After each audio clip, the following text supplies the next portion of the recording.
propose qu'on continue. Michel, je te passe la parole. Michel Alcan de Laboratoire CIRT. On continue sur les sujets de cet après-midi. Ça sera la dernière présentation. Tu cherches un laser ? Oui. Je vais regarder si j'en ai un. Merci beaucoup.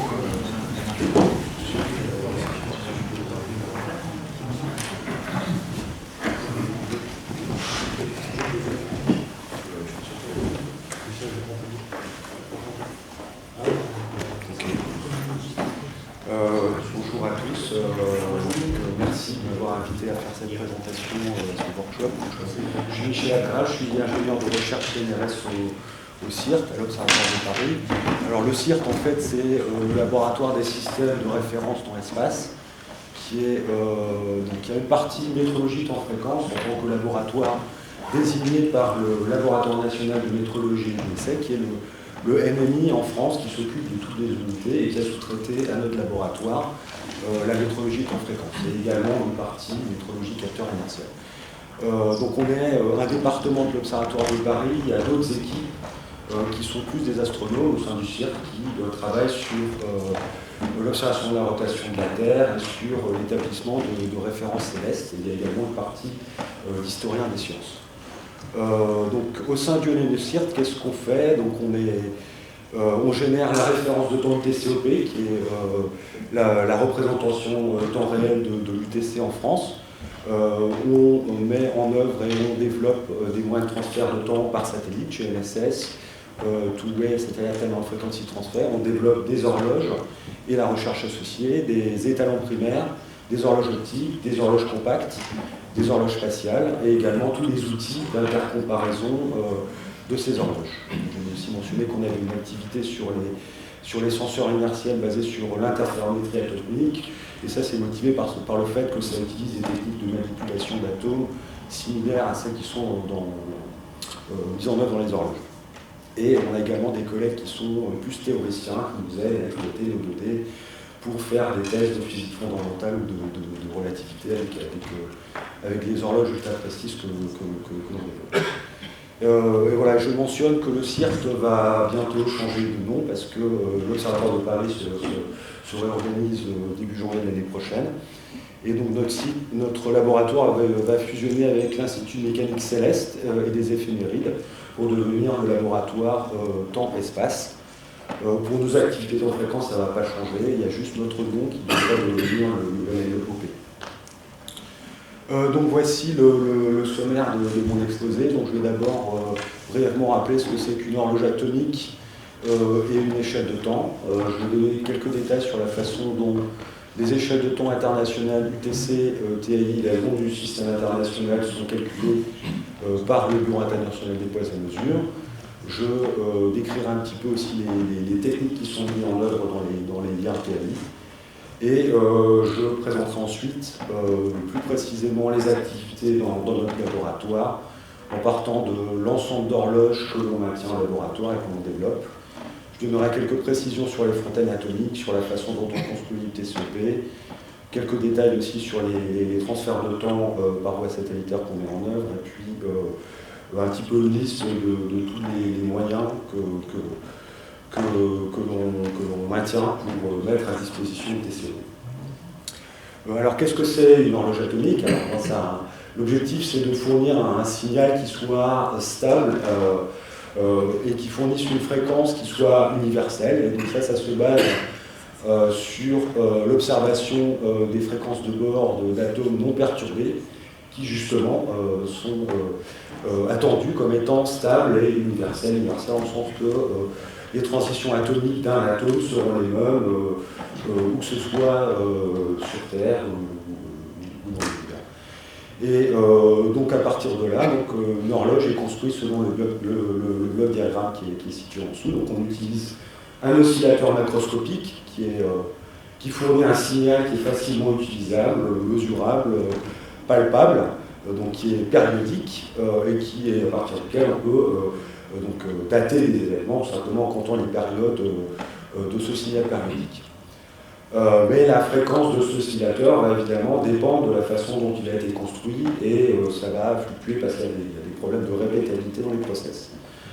Donc on prend une partie du signal de sortie pour interroger les atomes qui sont un peu plus impalpables, mais par contre ils vont réagir au signal qu'on leur a envoyé depuis l'oscillateur macroscopique, et donc il va y avoir une résonance atomique dont la largeur va dépendre de la méthode d'observation que l'on aura utilisée pour sonder les atomes.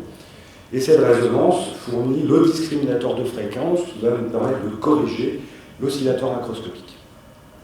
Et les horloges atomiques, donc il y en a de différents types, ça a déjà été évoqué. Donc il y a des horloges dans le domaine micro-ondes, dans le domaine optique, avec des atomes neutres, des ions, des molécules, et il y a même des transitions nucléaires qui sont également sondées. Et le signal délivré, en fait, la fréquence délivrée par l'oscillateur est donnée par cette formule qui fait apparaître les éléments importants sur les horloges, que sont la stabilité et l'exactitude, déjà évoqué par Yann. Donc le signal délivré fournit un signal proportionnel à la définition. Ce que j'entends par la définition, c'est au sens du système d'unité internationale. La définition actuelle est basée sur la transition hyperfine du césium 133. Une seconde correspond à 9 milliards, soit 92 631 770 périodes de cette transition. Mais il y a également beaucoup d'autres étalons secondaires qui sont également reconnus comme représentation secondaire de la seconde, notamment le rubidium qui est aussi dans le domaine micro-ondes, différents atomes neutres que j'ai listés ici, et également des ions piégés. Donc à cette fréquence définition, il faut prendre en compte les biais donc qui sont dans l'instrument qu'on a construit. Et donc c'est là que ça nous mène à l'exactitude, qu'on appelle aussi incertitude de type B. Et ce qu'on appelle l'incertitude, en fait, c'est l'incertitude sur l'ensemble des biais qu'il y a dans l'orloge. Et le terme développé par François, c'est la notion de stabilité de fréquence. Et donc c'est lié aux fluctuations relatives de la fréquence délivrée par l'horloge. Et donc c'est lié aux propriétés statistiques du signal, et c'est caractérisé par la valence d'Allen. D'une autre façon que Yann, je présente ici un petit peu les notions de stabilité et d'exactitude sur l'image d'une cible de jeu de fléchettes. En gros, par exemple, en haut à gauche, on voit un système qui est relativement centré en moyenne, mais qui est assez dispersé, donc quelque chose qui est exact mais instable.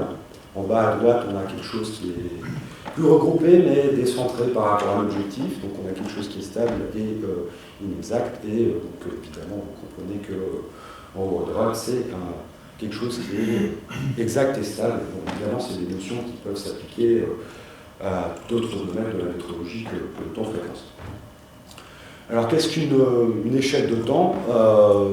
C'est spécifié par une unité de temps, un intervalle de temps, en fait, la période on définit à partir de la fréquence de l'oscillateur ou de l'horloge, et c'est aussi caractérisé par une origine, c'est-à-dire un instant à partir duquel on a commencé à compter, ou en tout cas une matérialisation de cette origine.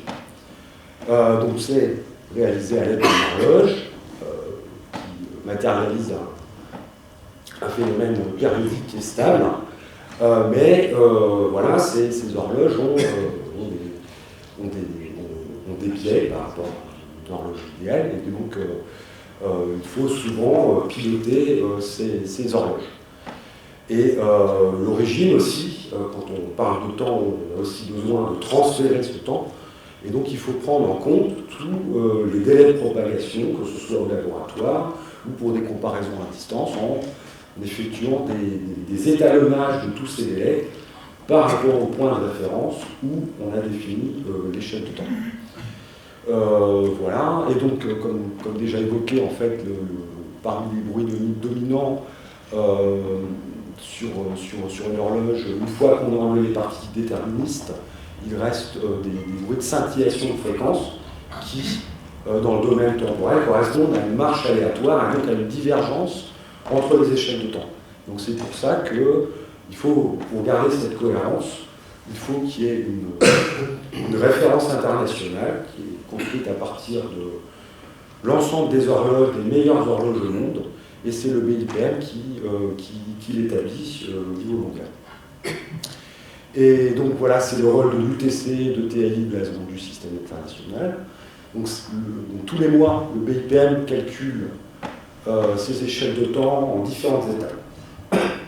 D'abord, il calcule ce qu'on appelle l'échelle atomique libre, qui est basée sur une moyenne pondérée d'à peu près 400 à 450 horloges commerciales, qui sont des horloges à césium, des horloges 50-71 ou dérivées, ou des masers hydrogènes, qui sont comparés par voie satellitaire.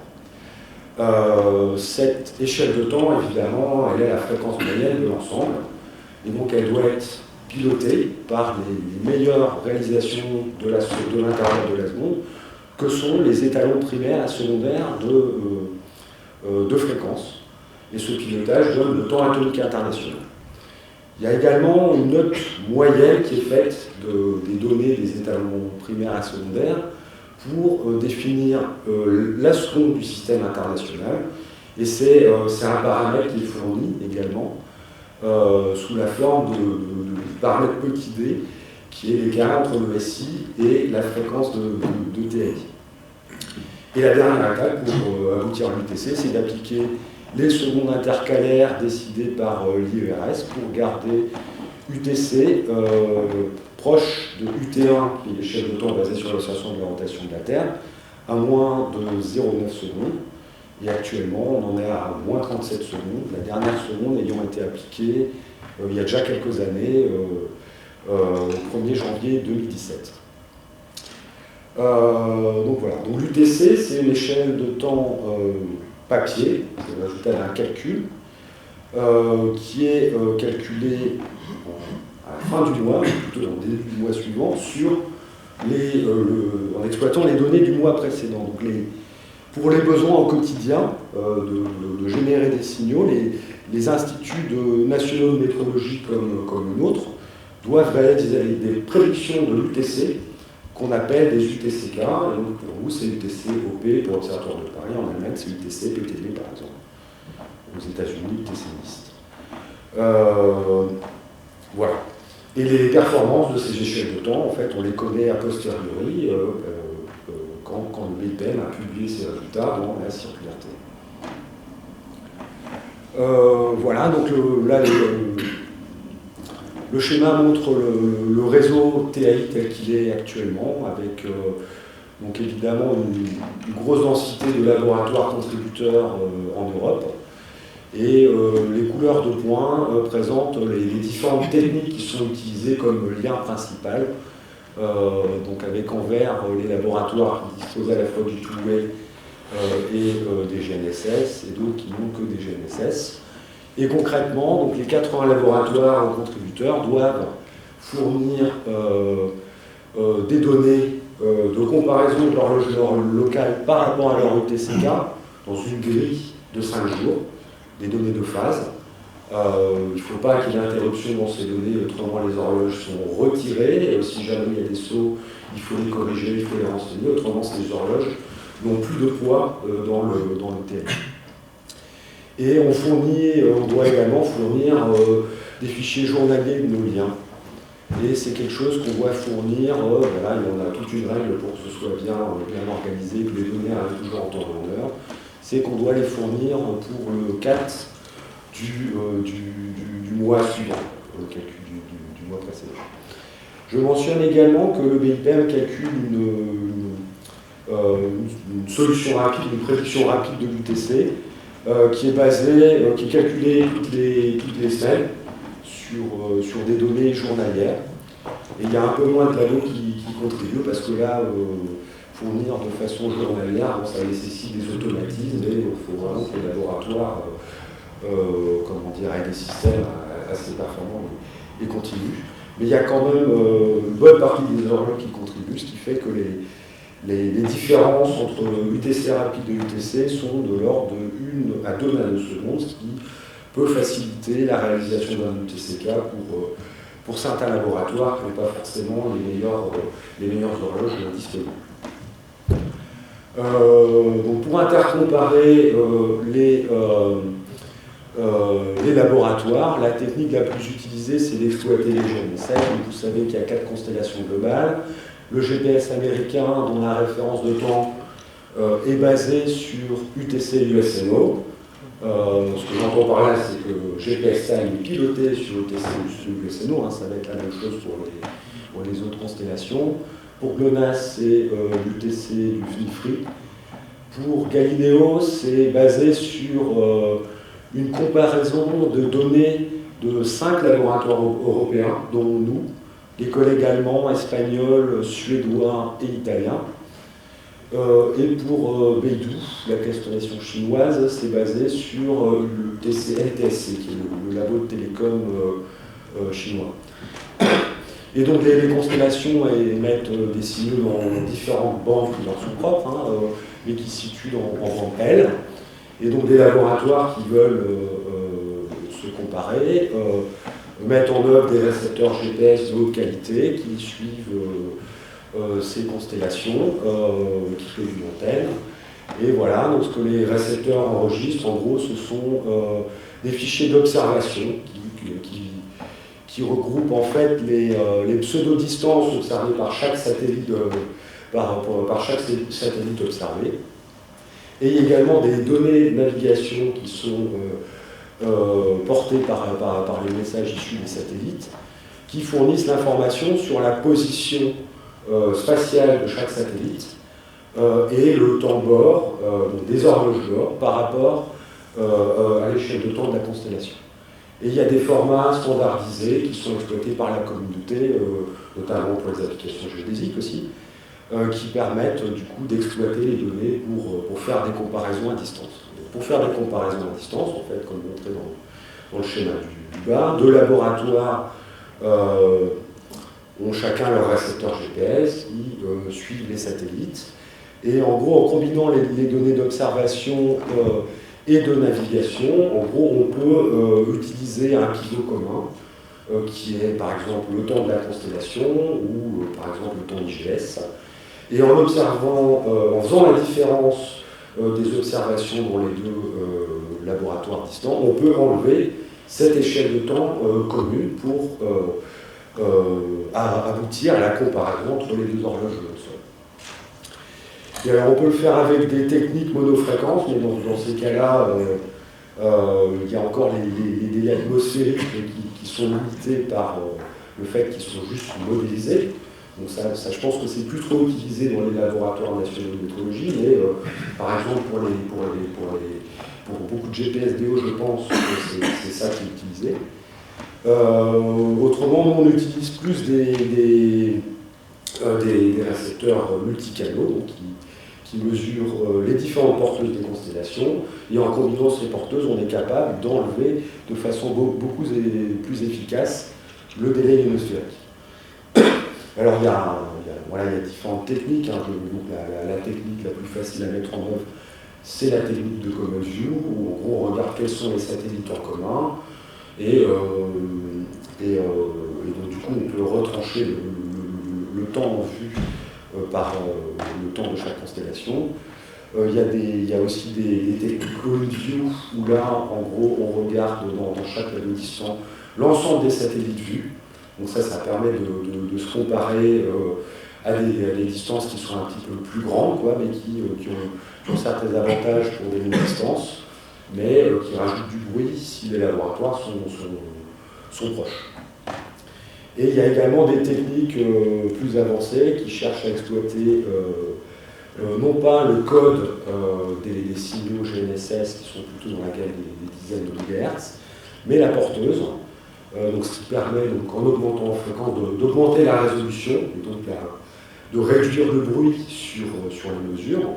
Mais alors là, on se heurte au problème de résolution de l'ambiguïté de phase, qui est beaucoup plus petite, puisqu'on parle de sub-nanosecondes, pour résoudre. Et donc, il y Il y a notamment la technique PPP est utilisée dans les liens TI, mais il y a beaucoup de travail, notamment avec le CNES et le BIPM, pour les développements sur le IPPP, qui cherche à mieux résoudre cette question d'ambiguïté de phase. Et puis après, il y a aussi des problèmes de mise en œuvre pour le temps réel. Je pense que ces techniques avancées reposent sur des produits de l'IGS qui sont disponibles tout au moins pour leur données finales avec une certaine latence, ce qui fait que voilà, on peut pas calculer le lendemain sur la veille tout de suite les choses. Et c'est d'ailleurs une des raisons pour laquelle le BIPM ne calcule pas tout de suite dès qu'il a les données le TRI, mais il est obligé d'attendre la mise à disposition de certaines données. Voilà, donc alors évidemment il faut étalonner ces liens. Donc étalonner, donc, là, sur la droite je présente un petit peu de façon schématique les différents délais qui sont mis en œuvre. Là je prends l'exemple du GPS, mais ça s'applique à un peu tout, quoi, mais c'est un peu pour dire qu'il faut prendre en compte les délais instrumentaux, le délai de l'antenne, du câble d'antenne, du récepteur GPS, et il faut essayer de trouver une méthode qui réduise le plus possible les incertitudes. Alors on peut faire des étalonnages absolus de tous ces délais indépendamment, mais dans ces cas-là, on va du coup sommer les incertitudes. Dans le cadre d'un réseau, ce qu'on peut aussi faire, c'est de faire des étalonnages relatifs où on étalonne au global le système en transportant un équipement voyageur pour ramener l'ensemble des liens à une référence. Et donc c'est le schéma actuel dans le réseau TAI. Donc, si on remonte il y a de nombreuses années, c'est le BIPM qui calculait tous ces étalonnages, il ne peut plus le faire, et on veut aussi faire ces étalonnages plus régulièrement pour réduire les dérives instrumentales et leur impact dans les échelles de temps.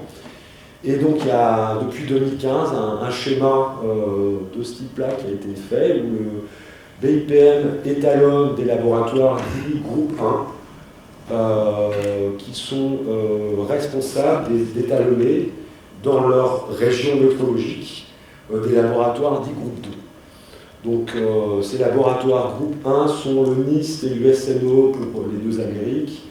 En Europe, on est 4 avec nous, PTB, Airwar et récemment Dream. En Asie et Océanie, il y a les Taïwanais, les Japonais, les Chinois et les Coréens.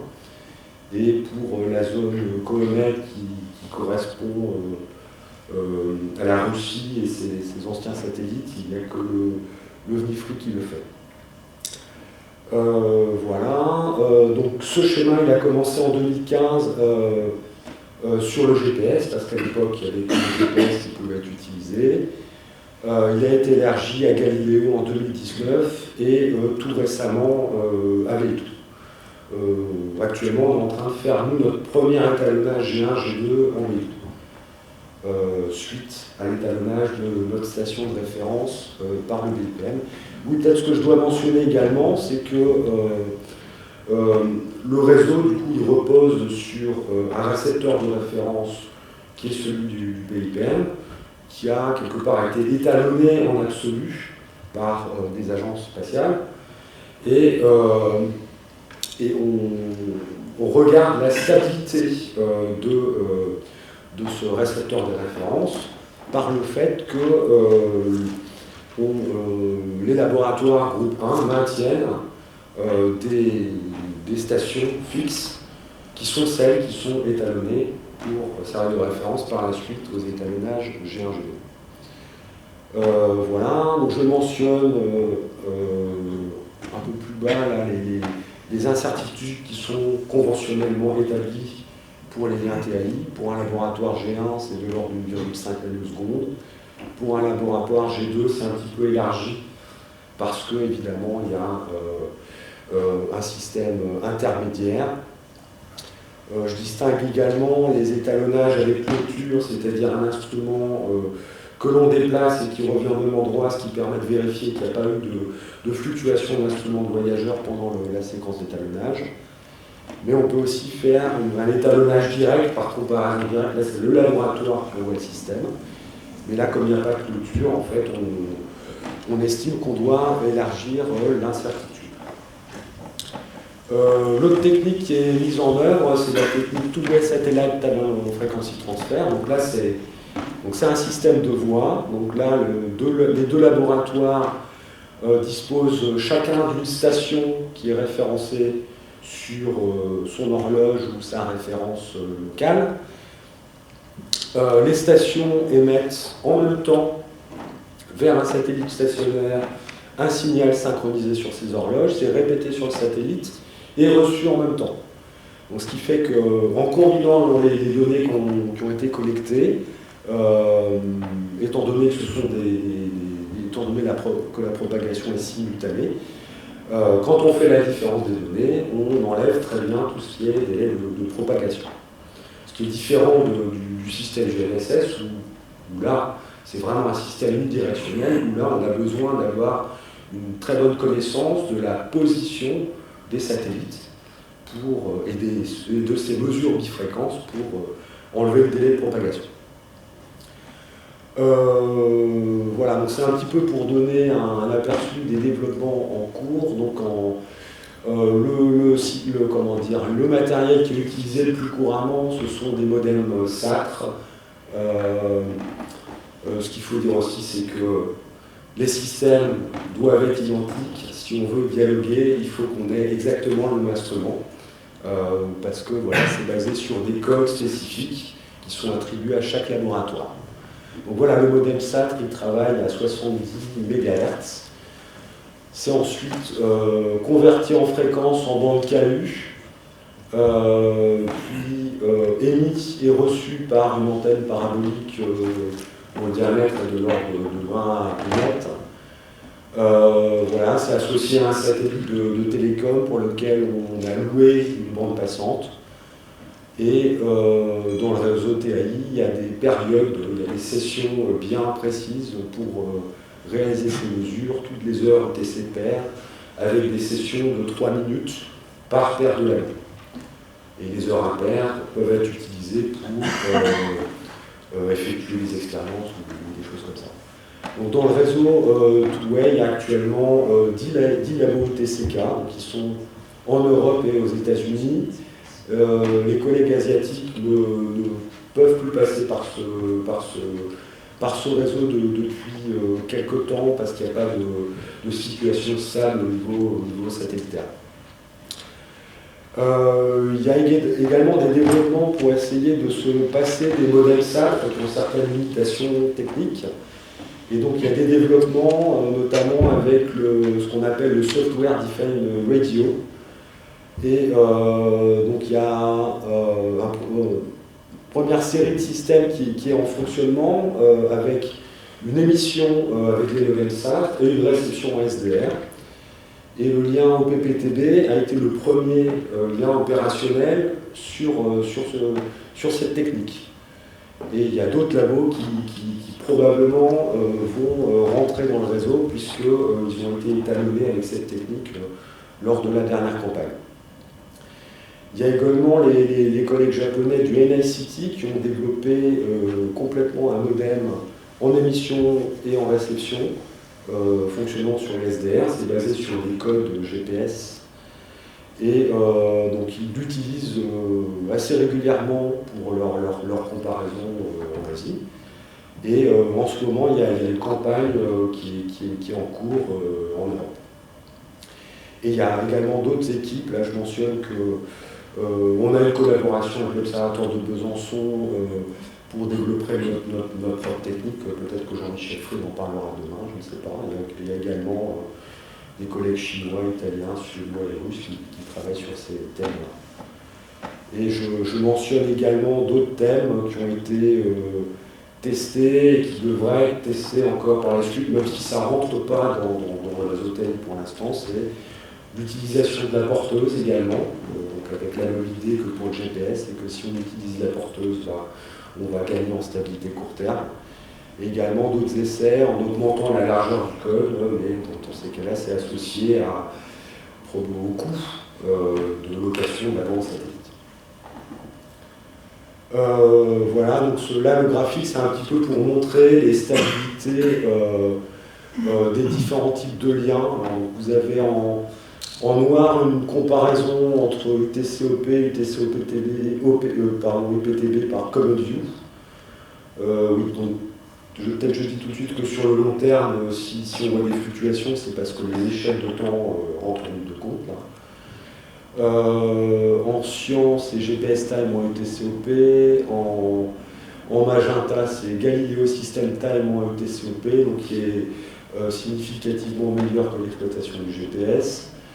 En vert, c'est une comparaison en two-way SATR, en bleu, c'est en two-way SDR, en rouge, c'est du PPP, et la courbe mauve, c'est du IPPP. Voilà, donc je mentionne également qu'il y a des développements sur les fibres optiques pour disséminer les références au niveau national et continental, mais bon, je ne vais pas rentrer plus dans le détail parce que probablement on peut en parler demain. Le graphique du bas est un petit peu pour illustrer le travail qu'il y a à faire pour que le réseau reste cohérent et puis pour montrer un petit peu aussi qu'est-ce qu'on obtient. Donc ça, ce sont des comparaisons de comparaison. Donc c'est UTCOP contre différentes UTCK par GPS et par two-way. Et donc ce que l'on voit là, c'est qu'on enlève les échelles de temps et ce qu'on voit, ce sont les fluctuations des moyens de transfert de temps. Et donc on voit qu'en fonction des labos, ça fluctue, voilà, parce qu'il peut y avoir des écarts qui sont en accord marginal, on va dire, avec les incertitudes liées aux moyens de transfert de temps quand ils sont étalonnés eux-mêmes. Mais voilà, donc d'où la nécessité d'étalonner de façon régulière les liens, et si possible de façon synchrone. Parce que vous voyez que sur la fin, là, toutes les courbes se retrouvent, parce qu'on a très récemment appliqué les nouveaux retards issus de la dernière campagne two-way et également de la dernière campagne d'étalonnage de l'IPA. Et donc on voit qu'en moyenne, la différence reste en dessous de la nanoseconde. Donc voilà. Donc là, je vais rentrer un peu plus dans les activités qu'on mène au CIRT. Bon, je vais me concentrer sur mes activités à moi, plus, parce que je suis plus à l'aise. Les activités en temps fréquence sont réparties dans deux équipes, l'équipe référence micro et échelle de temps dont je fais partie. On a un ensemble de 5 masers hydrogène actifs, on a encore 2 horloges à césium. Ces horloges, elles sont fausses, de notre point de vue. Un maser, ça peut avoir un offset de fréquence de quelques 10-13, ce qui correspond à quelques centaines de nanosecondes, quelques dizaines de nanosecondes par jour. Un césium, c'est peut-être 10-12 ou quelques 10-12. Un maser, ça dérive de quelques 10-16 par jour, donc si on le laisse courir vraiment pendant 10 ans, peut-être même qu'il va atteindre 10-12, d'écart de fréquence. Mais normalement, ça a le bon goût de fonctionner de façon continue tant que ça ne tombe pas en panne. Donc c'est quand même utile pour réaliser une échelle de temps. Mais voilà, comme c'est faux, donc il faut le piloter. Donc pour le faire, en fait, on le pilote par les fontaines atomiques. C'est comme ça qu'on a construit la distribution des signaux dans notre laboratoire. Donc on a choisi notre meilleur maser, pas le plus jeune, pas le plus vieux, comme référence. Il est distribué à l'ensemble du laboratoire. Il est filtré par un oscillateur pour améliorer sa stabilité court terme. Il y a quelques années, on avait un oscillateur cryogénique, mais on a dû l'arrêter parce que, comme il fonctionnait à l'hélium liquide perdu, ça générait des coûts, donc on a dû suspendre pour ces questions-là. Mais on l'a remplacé par un signal issu des collègues du groupe des fréquences optiques. Donc c'est un signal également dans le domaine micro-ondes, mais généré à partir d'un appel de fréquences optiques stabilisé sur le cavité ultrastable. Et discipliné en phase sur le signal issu du maser hydrogène. Donc c'est ce signal-là qui sert de référence aux 3 fontaines atomiques qu'on a au laboratoire, je devrais peut-être même dire 4, puisqu'on a la fontaine FO1 qui est césium, qui fonctionne depuis très longtemps, même si on l'a refourbiché. Je crois que le premier bilan d'exactitude a été publié en 1995. C'est vraiment la toute première horloge de ce type qui a été développée. La fontaine mobile, FOM, c'est une horloge qui était initialement un prototype d'horloge spatiale pour la mission Atomic Clock Ensemble in Space qui devrait être lancée début de l'année prochaine, on espère, enfin plutôt au printemps. Et FO2 qui est une fontaine double qui fonctionne à la fois avec du rubidium et du césium. Côté fréquence optique, on développe aussi les horloges du futur. Il y a 2 familles d'horloges du futur. Il y a les horloges ioniques piégées. On n'a pas choisi cette voie-là. Nous, on s'est plutôt concentré vers les horloges à réseau optique. Et donc on développe des horloges à mercure, à strontium, et on a récemment commencé un projet pour des horloges à ytterbium, dont une qui doit être transportable. Voilà, on a aussi des collègues qui développent des choses sur la stabilisation des lasers, puisque dans les horloges optiques, l'oscillateur local c'est un laser, et ça constitue une limitation pour les performances des horloges. Et voilà, et puis le signal du maser, donc par l'intermédiaire de la cavité, du peigne et d'un laser télécom, est également distribué sous la forme de portes optiques via le réseau Rafi. Voilà, et donc autrement, évidemment, on peut aussi comparer tous ces horloges par les signaux, par voie satellitaire, notamment pour contribuer au télé. Très rapidement, fonctionnement d'une fontaine atomique. Donc, le fonctionnement de cette horloge est cyclique. On commence par capturer des atomes dans ce qu'on appelle une mélasse optique. On les refroidit à des températures de l'ordre du microkelvin, puis ensuite on les lance verticalement. Ils sont préparés dans un des 2 états de la transition d'horloge. Vous avez au milieu le diagramme d'énergie du césium qui montre les lasers qui sont mis en jeu pour manipuler les atomes et la transition d'horloge. Les atomes sont interrogés par la technique dite de Ramsay en interagissant 2 fois avec un signal micro-ondes issu du maser à hydrogène, et on détecte la réponse à l'aide de faisceaux laser.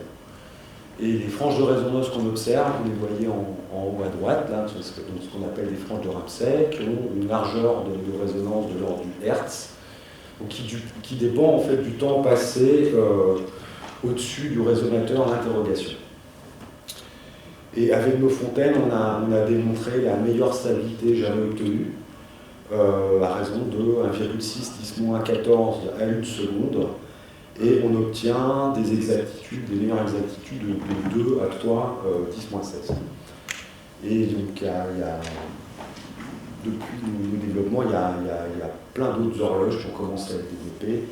Il y en a à peu près 20 qui ont été développées ou qui sont en développement, mais seulement quelques-unes, peut-être maximum 5 ou 6, contribuent au pilotage régulier de l'UTC. Là, je ne vais pas rentrer dans le détail, mais c'est un petit peu pour illustrer tous les biais qu'il faut estimer pour établir un bilan d'exactitude d'un étalon de fréquence. Donc il faut bien maîtriser l'environnement magnétique, thermique, il y a des effets de collision entre les atomes, et après il y a tout un ensemble de perturbations ou de défauts dans la réalisation de l'horloge, qui peut être lié par exemple à la pureté spectrale du signal que l'on envoie, s'il y a des petites réparations, s'il y a des fuites micro-ondes dans le résonateur qui feraient que on ait des effets Doppler résiduels. Si jamais le résonateur a les défauts de phase intrinsèques qu'il y a dans le résonateur micro-ondes, Donc voilà, il faut évaluer tous ces biais. On a des séquences pour évaluer en temps réel les biais les plus importants et périodiquement on vérifie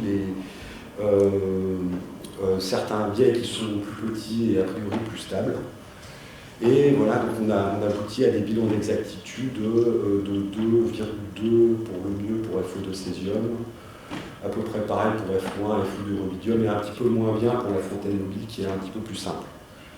Et évidemment, on corrige du déplacement gravitationnel parce qu'on veut réaliser la seconde du système international au niveau du géométrie. Le tableau de gauche présente les stabilités que l'on obtient de façon routinière quand on a l'oscillateur cryogénique ou l'oscillateur du PEC stabilisé sur qualité optique pour un haut niveau d'atome, qui est un des deux modes de fonctionnement pour l'évaluation des collisions. Donc à un niveau du bas, 10-14 à la seconde. Voilà, donc comment on contribue au pilotage de TAI. Donc, les fontaines, étant donné qu'elles ont quand même atteint un très bon niveau de maturité, donc on a pu mettre en place des systèmes de traitement automatique des données pour monitorer en temps réel les paramètres et puis pour avoir une estimation quasi temps réel de la fréquence du maser de référence. Et tous les mois, on scrute un peu mieux ces données pour éventuellement enlever certaines périodes où il y a peut-être eu des petites perturbations sur la chaîne métrologique qui est quand même relativement complexe et qui est répartie dans différents laboratoires sur le campus. Et donc ce que l'on fait, en gros, c'est de fournir une valeur de fréquence de maser de référence qui se trouve être une des horloges que l'on fournit par ailleurs dans les clock data que l'on fournit sur une grille de 5 jours. Et donc, à partir de ça, le BIPM peut intégrer nos données de fontaine pour estimer la fréquence de l'échelle atomique libre, de faire une moyenne pondérée avec les données des autres laboratoires qui en font de même pour piloter le TI. Et évidemment, la valeur que l'on donne, on lui affecte une incertitude, prendre en compte l'incertitude de type B de la fontaine, l'incertitude statistique donc, qui dépend du temps de mesure, et également pour une incertitude sur le lien entre l'étalon et la fontaine, notamment s'il y a des temps. Le graphique du haut à droite, c'est un peu pour illustrer le poids de nos contributions dans le TAI. Tous les points colorés, ce sont tous nos étalons, nos codes fontaines et également nos horloges ascension qu'on a commencé à transmettre. Et je pense que depuis 2015, il y a peut-être eu un mois où on n'a pas fourni de données. Et ça, c'était pas à cause d'une fontaine, mais c'était parce qu'on avait une situation pas très confortable en termes de maser à hydrogène. On a dû passer sur un vieux maser. Autrement, on a toujours contribué. Ces dernières années, nos rapports constituent à peu près 20-30% de toutes les contributions, de tous les rapports fournis. C'était même 40% si on remonte il y a plus de 5 ans, mais comme il y a d'autres laboratoires qui contribuent, ça relâche un petit peu la pression. Je mentionne également le cas particulier du rubidium, qui est un étalon secondaire. On a initié le processus pour l'intégrer dans le pilotage de TAI. Ça fait déjà il y a quelques années, mais c'est le même processus qui est appliqué pour inclure les données des horloges optiques. Et voilà, il y a déjà quelques laboratoires que j'ai listés qui ont commencé à fournir des données d'horloge optique dans le pilotage du TAI. Et donc ça, c'est vraiment une étape importante vers la redéfinition de la seconde internationale qui devrait ne plus être basée sur le césium, mais sur une ou plusieurs transitions optiques. Ce sont des discussions qui sont en cours. Je ne vais pas commenter le tableau là, qui est juste quelque part la même chose que la figure du dessus, mais en distinguant peut-être de façon plus claire de façon plus graphique les contributions des différentes horloges, mais en gros on voit bien que en vert le nombre de contributions des fontaines à césium, en rouge au-dessus la fontaine rubidium quasi continue. On peut aussi distinguer quels sont les laboratoires qui sont les plus réguliers, et puis surtout on voit l'émergence des horloges optiques. Donc j'en viens à l'UTCOP. Donc l'UTCOP, c'est le tour universel coordonné que l'on réalise à l'Observatoire de Paris comme réalisation temps réel de l'UTC pour la France. Et c'est également la base du temps légal.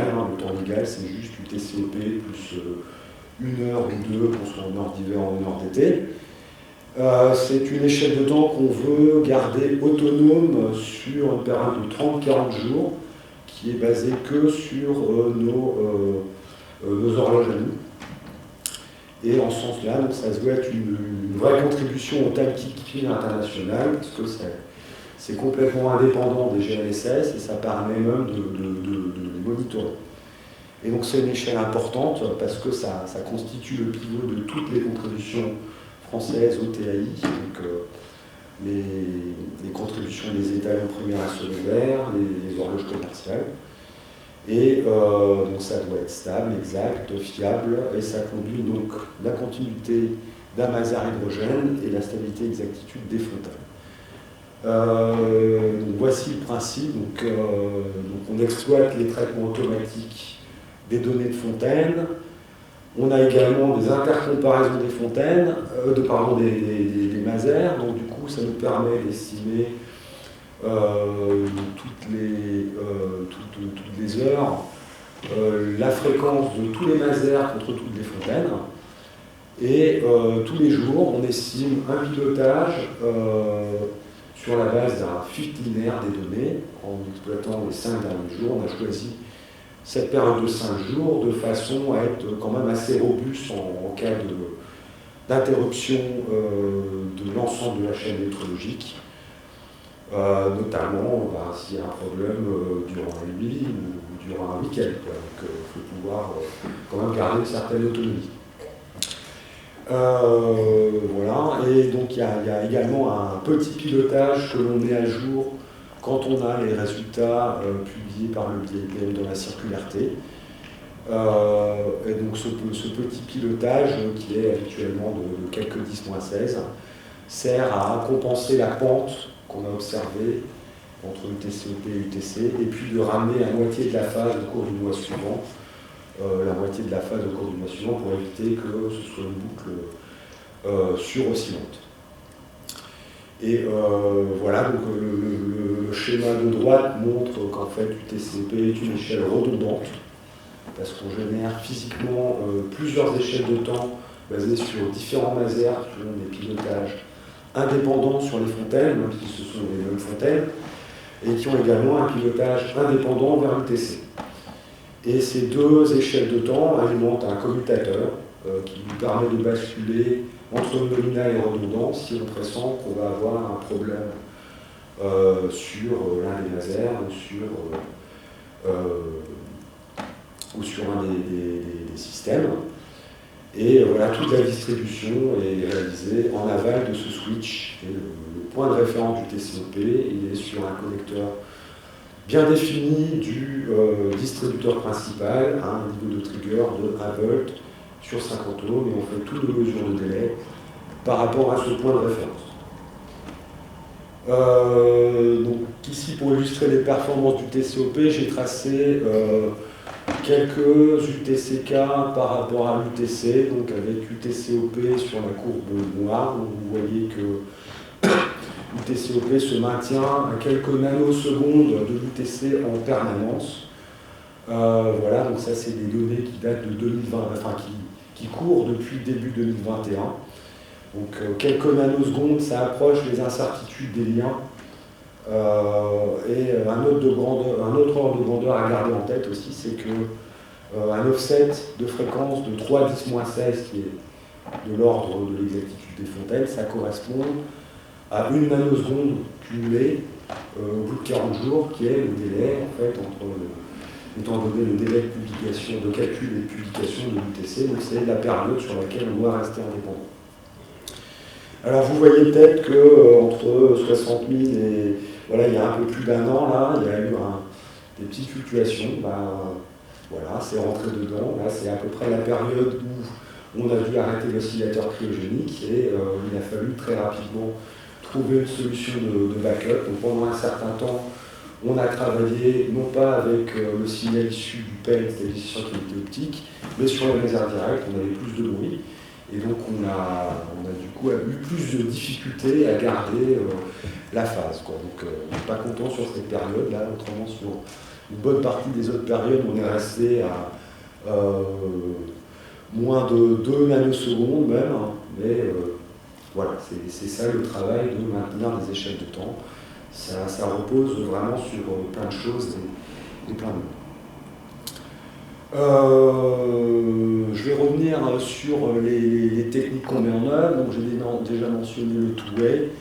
Je précise juste que l'on a 2 stations, donc une complètement opérationnelle pour les liaisons Europe-États-Unis et une autre qui était utilisée pour les liaisons vers l'Asie mais sans suspens. Donc du coup on l'utilise plus pour faire des manips. Voilà, le lien opérationnel, c'est la technique two-way SDR-R, émission SAD, réception SDR. Et on a également un système voyageur pour étalonner cette technique. Et voilà, actuellement, on est en train de faire une manip voilà, comme je le mentionnais avant, pour faire des essais avec le modèle SDR du NICT. Pour les GNSS, on a une dizaine de récepteurs qui suivent les 4 constellations globales, qui sont issus de différents fabricants. On a un système voyageur qui nous sert à réaliser des étalonnages dans la zone Euramet, mais pas que, on en fait aussi pour les laboratoires français, mais également pour d'autres types de collaborations. Voilà, et donc pour dire rapidement, en gros, on effectue assez régulièrement des comparaisons intertechniques pour valider nos résultats, et je pense qu'il va y avoir plein de choses à faire avec les nouvelles techniques SDR, avec l'émergence des réseaux fibrés, et aussi avec la manip SIS, pour comparer les techniques usuelles à ces techniques avancées.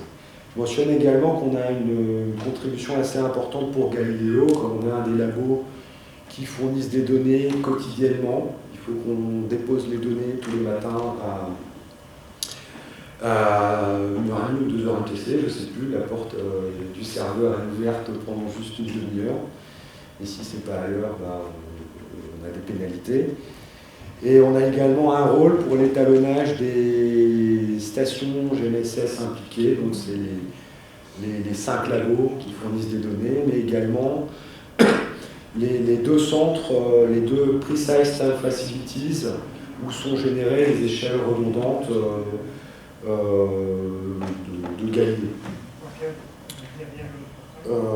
Voilà, la mise à disposition du TCOP.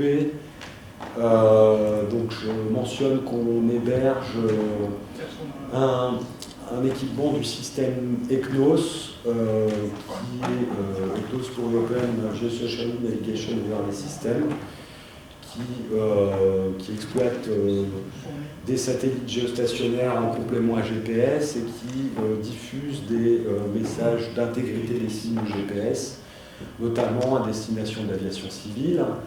Et donc on héberge le seul équipement qui est raccordé à un UTCK et qui permet de raccorder EGNOS Network Time à l'UTC via l'UTCOP. Et comme on fournit le signal en permanence, cette information EGNOS Network Time moins UTCOP est broadcastée en temps réel par le système. Et on est actuellement dans l'attente d'intégrer la prochaine version du système, ou en tout cas de recevoir l'équipement de la prochaine génération du système. On a aménagé une salle sécurisée spécialement pour. Et donc voilà, avec DOS V3 qui inclura les signaux Galileo. On dissémine également UTCOP par GPS Common View à une douzaine de laboratoires français qui sont les observatoires, comme la Côte d'Azur, Besançon, l'observatoire de Nancy, des institutions nationales comme le CNES, 2 centres de la DGA, la Marine nationale, également des industriels, 3 centres d'Orange, Spectracom, Boreas Safran, et également Kissel Technologies. Et tous ces laboratoires ont accès à l'UTCOP avec une incertitude de quelques nanosecondes en fonction de l'étalonnage de leur récepteur qui a été effectué. Et je mentionne que pour Besançon, l'OCA et le CNES qui disposent de laser hydrogène, on met en œuvre le GPS PPP parce que, en gros, avec le Common View, en gros, on dégraderait la stabilité, en tout cas, le lien dégraderait les données de laser. On héberge également des systèmes CIREF qui sont des systèmes GPS un peu plus low cost développés par l'Observatoire de Besançon. Donc nos équipements sont directement raccordés à l'UTCOP et donc du coup ça permet de raccorder environ 10 autres laboratoires à UTCOP pour effectuer les étalonnages de fréquences. Et je mentionne également qu'on calcule tous les mois une échelle de temps papier qui s'appelle le temps atomique français, qui est basé sur une moyenne pondérée de 20 à 30 horloges commerciales qui sont issues de 9 de ces laboratoires qu'on raccorde tous les jours. Et cette échelle de temps est également pilotée sur les fontaines atomiques. Et avec ces données collectées, en fait, on en profite, on les joint en l'autre pour les fournir au BIPM pour augmenter la part française dans les horloges qui contribuent à EL, ce qui nous place parmi quand même, je crois, les 10 premiers laboratoires dans le monde. Et on essaie aussi d'améliorer le TAF, qui pour l'instant n'est basé que sur des césiums, et on cherche à inclure les lasers hydrogène pour améliorer la stabilité.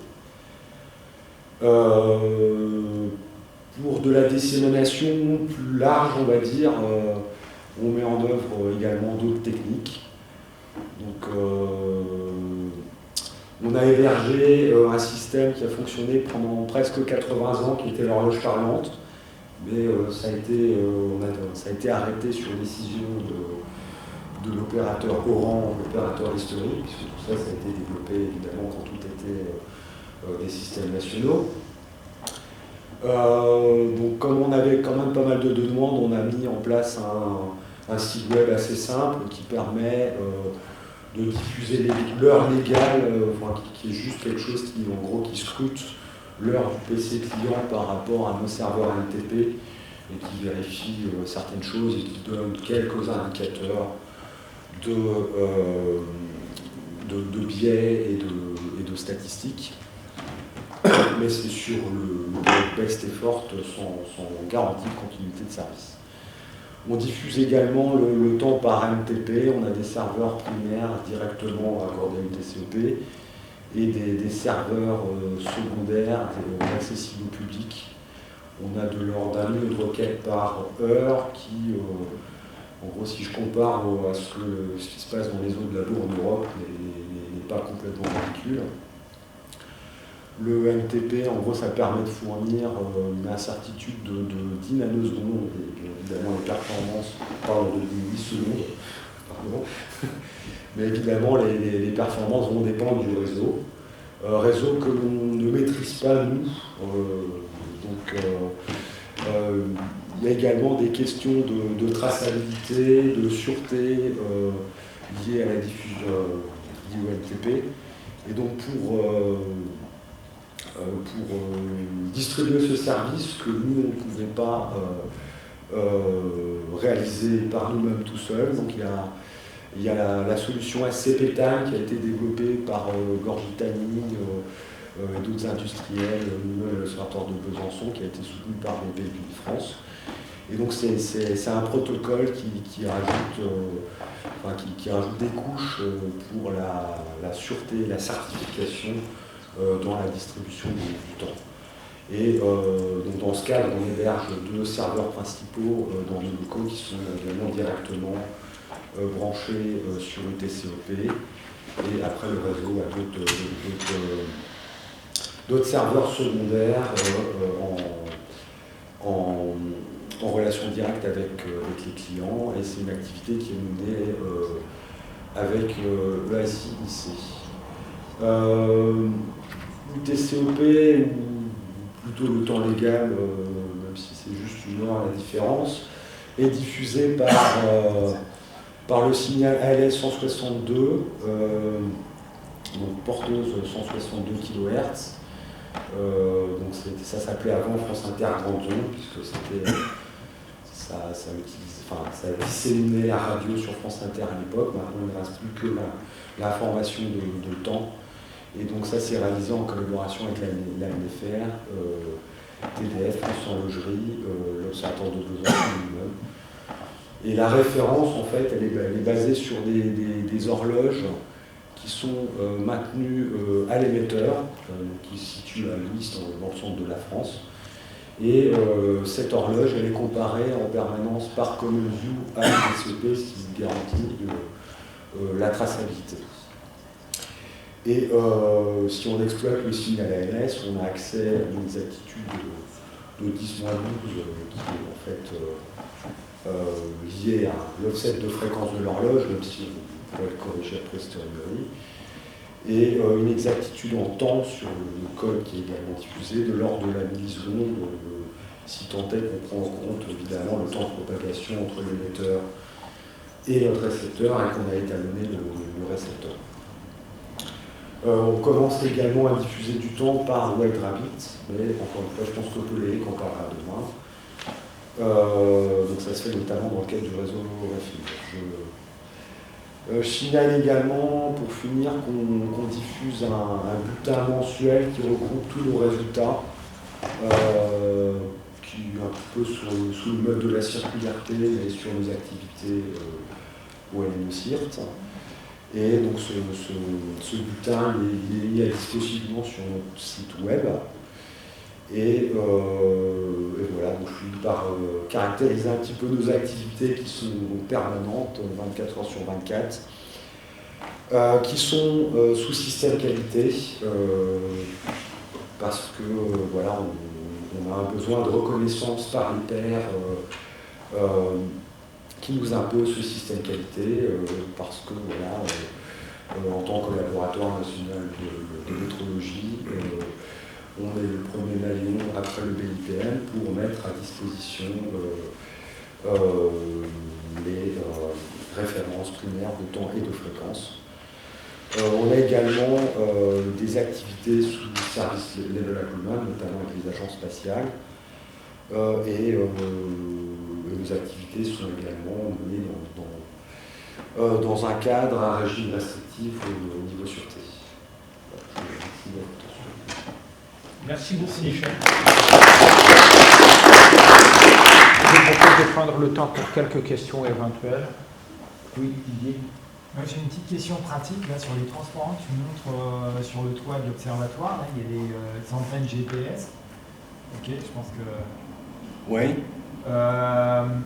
C'est du truc qui est sur étagère qu'on trouve oui, chez Farnell, par exemple. Comment? C'est des produits qui sont. Chez Farnell, c'est ça? Ouais, peut-être pas quand même. Non. Non, en fait, donc c'est quand même des antennes GNSS haut de gamme que l'on prend, donc qui sont déjà multifréquences, voilà, qu'on a dû changer avec l'arrivée, il y a déjà quelques années, mais pour pouvoir suivre toutes les constellations, évidemment, il faut qu'elles soient suffisamment large bande. Après, c'est des antennes qui, pour les plus haut de gamme, ont des structures spécifiques pour limiter les effets de multitrajet, de réflexion, parce que ça, c'est quelque chose aussi qui peut être problématique dans les liaisons GNSS.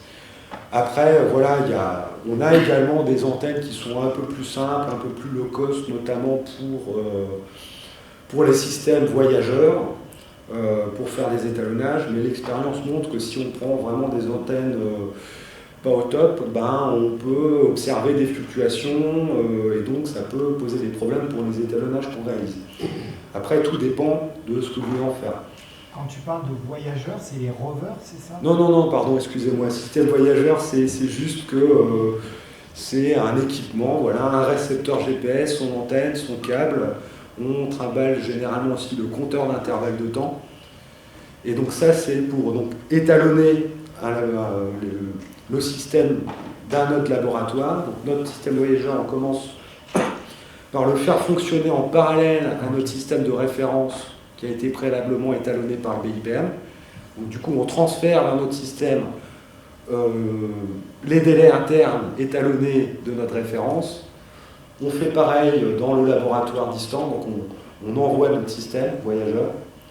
Donc voilà, pour transférer les délais pour étalonner le laboratoire distant. Et puis après, on revient pour vérifier que notre système n'a pas bougé pendant le transport. D'accord. Ça n'a rien à voir avec les rovers qui sont utilisés pour le RTK ou des choses comme ça? Non. Notre système, on le met dans une caisse, on l'envoie par DHL, et puis voilà.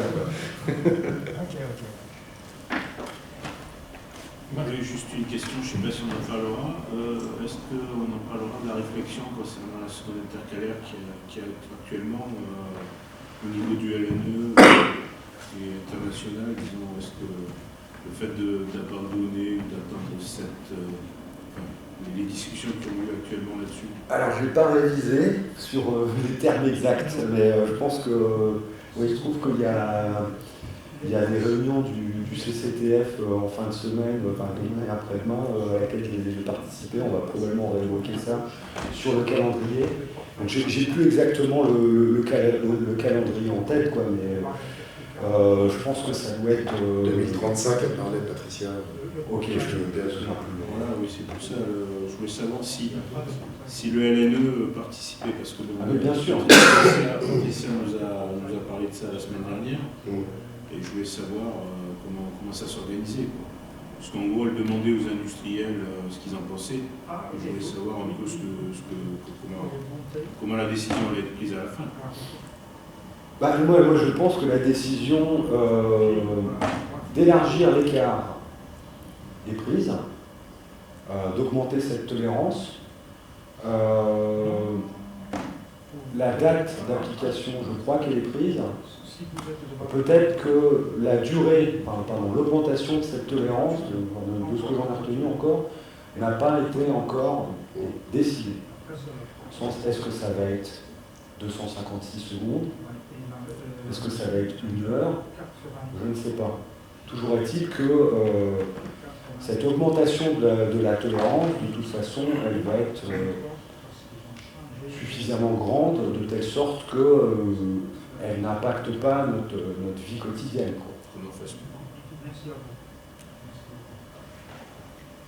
Et, moi, je ne sais pas, le sens de votre question, c'est parce que vous voyez, vous, un problème technique à ne plus appliquer, parce que ce genre de choses, en fait, doit être... Jusqu'à présent, on allait toujours dans le même sens.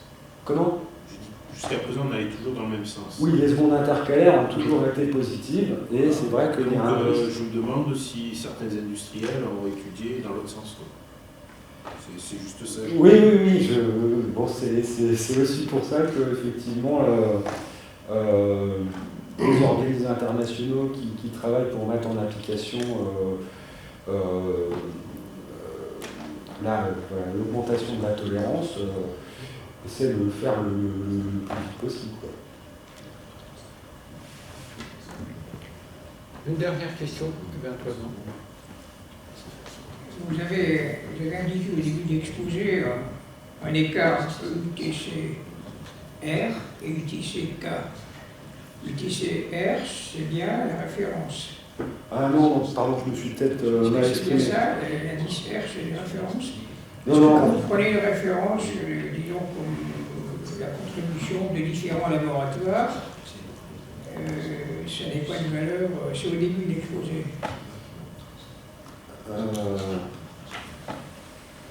C'était ici, là?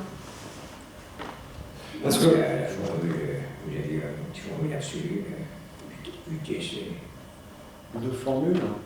On a à gauche. Ah, celle-là. C'est rapide. Ah oui. Voilà. Non, non, en fait, ce que je voulais mentionner, c'est que la référence de temps internationale, c'est l'UTC, donc dans la grille de 5 jours, calculée mensuellement. Mais pour faciliter le travail de certains laboratoires qui ne disposent pas de tous les meilleures horloges, hein, tout le monde n'a pas des talents primaires ou secondaires dans son laboratoire. Donc pour faciliter le travail, le BIPM a mis en place un calcul de UTC rapide. C'est pas UTC référence, c'est UTC rapide qui est calculé toutes les semaines et qui du coup est mis à disposition toutes les semaines. Je crois que c'est calculé le dimanche, c'est mis à disposition, je ne sais plus si c'est le mardi ou mercredi. Quoi. Et peut-être un point sur lequel il faut que j'insiste, c'est que les UTCK ne rentrent pas du tout dans les horloges qui ont un poids dans le calcul. Ce sont juste des pivots. Ils servent de pivots parce qu'ils servent de référence au moyen de transfert de temps. Les horloges sont comparées aux UTCK, et donc c'est la façon dont les horloges sont fournies au BIPM, mais le poids des UTCK est nul. Autrement, ça se mordrait la queue, quoi. Indépendamment de cette interprétation, les deux UTC sont des variables aléatoires. Pardon? Donc les 2 nanosecondes que vous donnez comme l'écart, est-ce que c'est une valeur moyenne? Ah, c'est une valeur aléatoire. En gros, c'est... Mais c'est une moyenne. Il n'y a pas d'écart. Non, c'est pas. Enfin, en gros, j'ai sorti un pic-pic d'une courbe que j'ai regardée parce que si vous voulez, il y a plein de façons de calculer UTC rapide moins UTC. Vous pouvez prendre un UTCK particulier ou plusieurs UTCK, ou voilà, il y a plein de façons de calculer. Il y a plein de. Voilà, après, la différence là-dedans provient du fait que les horloges ne sont pas les mêmes, les liens mis en œuvre ne sont pas forcément les mêmes non plus. Donc, voilà. Voilà, une nanoseconde, c'est grosso modo le pic de ce que j'ai pu observer ces dernières années en regardant les différences UTC à UTCK via certains UTCK. Oui. Ma deuxième question, c'est à la fin de l'exposé, ce que vous appelez UTC opérationnel, je pense. Alors non. C'est une série. J'essaie de vous dire ce que j'ai compris. Oui, c'est une série chronologique. UTCOP, c'est UTC de l'Observatoire de Paris. C'est pas opérationnel, c'est vrai qu'il y a toujours une... Voilà, l'UTC, c'est le BIPM qui s'en occupe. Les LMI, comme nous, à l'Observatoire de Paris, génèrent des UTCK. Et après, le cas, il est décliné selon le laboratoire. Donc pour nous, c'est OP, l'Observatoire de Paris. Pour les États-Unis, c'est le NIST, il y a aussi l'USDO. Enfin voilà, il y en a 80 comme ça. Le MPL en Angleterre, ROA en Espagne. Voilà, il y en a plein. D'accord, je n'ai pas posé ma question. Pardon. Cette série chronologique, on voit finalement des déviations par rapport à la moyenne. Est-ce que vous avez, finalement, les déviations sont de valeur finie? Est-ce que vous avez fait un processus arrimage, je pense, à un moment donné, mais est-ce que vous avez essayé de caler une densité de probabilité sur cette variabilité? Parce que c'est pas gaussien. C'est pas gaussien, c'est forcément une variable aléatoire qui a des valeurs finies. Vous avez un min, vous avez un max autour de la valeur moyenne. Est-ce que vous avez regardé sur cette enveloppe? Non, pas vraiment, mais après, ce qu'il faut voir, c'est que dans vous parliez de ces courbes. Ce qu'il faut voir dans tous ces observables, j'ai effectivement regardé certaines choses là-dedans. Ce qu'il faut voir, c'est que ces courbes-là, ce sont des courbes du TCK maintenues en différents laboratoires. Tous ces laboratoires ont des horloges plus ou moins bonnes, du coup une certaine autonomie. Leurs échelles de temps divergent naturellement, et pour éviter qu'elles divergent, chaque laboratoire implique un pilotage. Voilà. Après ce pilotage, il est fait plus ou moins toujours de la même façon pour ces laboratoires-là, parce que ces laboratoires-là ont à peu près le même type d'horloge et ont l'information d'écart entre UTC, entre leur UTCK et l'UTC avec le même délai. Effectivement, avec le GRIPEN, il y a quelques années, on avait fait une analyse statistique de ça. On a pris, donc parce que là, toutes les échelles de temps sont pilotées sur l'UTC, on a fait des simulations en prenant deux échelles de temps complètement indépendantes et en pilotant l'une sur l'autre. On obtient des oscillations qui sont un petit peu du même type. Donc là, il y a un peu un mélange d'un peu tout là-dedans, en fait, de tout ce qu'on n'a pas pu compenser en temps réel, en fait. Tous les défauts des horloges, des moyens de transfert, tous les incidents, c'est ça qui fait écarter les échelles de temps. Merci. Merci beaucoup. J'aimerais remercier encore